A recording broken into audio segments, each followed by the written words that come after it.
Hi hello guys, so welcome back to my YouTube channel. അപ്പോൾ ആദ്യമായിട്ടാണ് നിങ്ങൾ എൻ്റെ ചാനൽ കാണുന്നതെങ്കിൽ ഡു സബ്സ്ക്രൈബ് നൗ.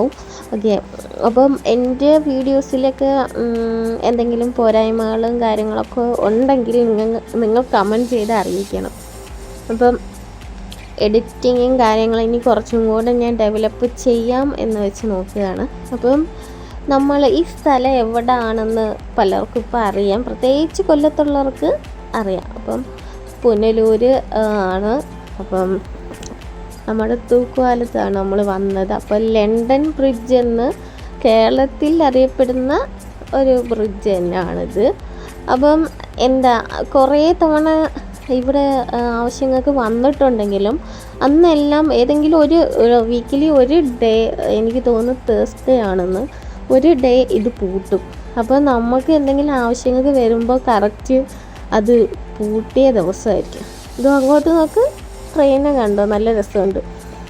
അപ്പം പൂട്ടിയ ഒരു ഡേ, പൂട്ടിയ ഇതായിരിക്കും. അപ്പം എപ്പോഴും വിചാരിക്കും അയ്യോ കയറാൻ പറ്റില്ല. അപ്പോൾ ഇന്ന് എന്തായാലും കയറാൻ പറ്റി, അതിൽ സന്തോഷമുണ്ട്. നല്ല രസമുണ്ടല്ലേ ട്രെയിനൊക്കെ പോകുന്നതാണ്. ഇത് ക്യാപ്ചർ ചെയ്യുമ്പോൾ നിങ്ങൾക്ക് എത്രത്തോളം മനസ്സിലാവും എന്ന് എനിക്കറിയത്തില്ല, പക്ഷേ ഇതൊക്കെ എന്താ നല്ലൊരു മെമ്മറബിളാണ്. അപ്പം ഇങ്ങനെ തൂക്കുകാലത്ത് ഇങ്ങനെ നടക്കുമ്പോഴൊക്കെ സൈഡിലൊക്കെ പോകുമ്പോൾ ഇങ്ങനെ കുലുങ്ങുന്ന കണക്കൊക്കെ ഫീൽ ചെയ്യും കേട്ടോ. അപ്പം വിചാരിക്കും അയ്യോ തറയിലെങ്ങാനും വീഴും. അതുകൊണ്ട് മാക്സിമം സൈഡ് ചരിഞ്ഞ് നിന്ന് അങ്ങേ സൈഡിന് മാക്സിമം എത്താതെ എടുക്കും, എങ്കിലും പറ്റുന്ന രീതിക്കൊക്കെ എടുക്കും കേട്ടോ.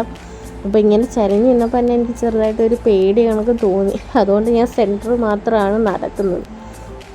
ഓക്കെ, അപ്പം ഇവിടെ എന്താ നല്ല രസമായിരുന്ന ഒരുപാട് പേരുണ്ടായിരുന്നു. പിന്നെ നല്ല മഴക്കോളുണ്ട്. നമ്മുടെ ഇപ്പോഴത്തെ കാലാവസ്ഥ നമുക്ക് അറിയാമല്ലോ. ഇതിന് ശേഷം ഫുഡ് കഴിക്കണം, നേരെ വീട്ടിൽ പോകണം. അപ്പം എൻ്റെ ഫേവറേറ്റ് ആയിട്ടുള്ള ചിക്കൻ ബിരിയാണി തന്നെയാണ് ഞാൻ ഓർഡർ ചെയ്തത്. ബാക്കിയുള്ളൊരു ബീഫൊക്കെയാണ് ഓർഡർ ചെയ്തത്. എന്തോ എനിക്ക് ചിക്കനോട് ഒരു പ്രത്യേക ഒരു താല്പര്യം. അപ്പോൾ ചിക്കൻ ബിരിയാണി ഇഷ്ടമുള്ളവരൊന്ന് കമൻറ്റ് ചെയ്യണം കേട്ടോ. അപ്പം ഇത്രയേ ഉള്ളൂ. ശേഷം പിന്നെയും മഴ വന്നു. അപ്പം ഈ ഒരു കുട്ടി വ്ളോഗ് നിങ്ങൾക്ക് ഇഷ്ടപ്പെട്ടിട്ടുണ്ടെങ്കിൽ ലൈക്ക്, ഷെയർ, സബ്സ്ക്രൈബ്, കമൻറ്റ്.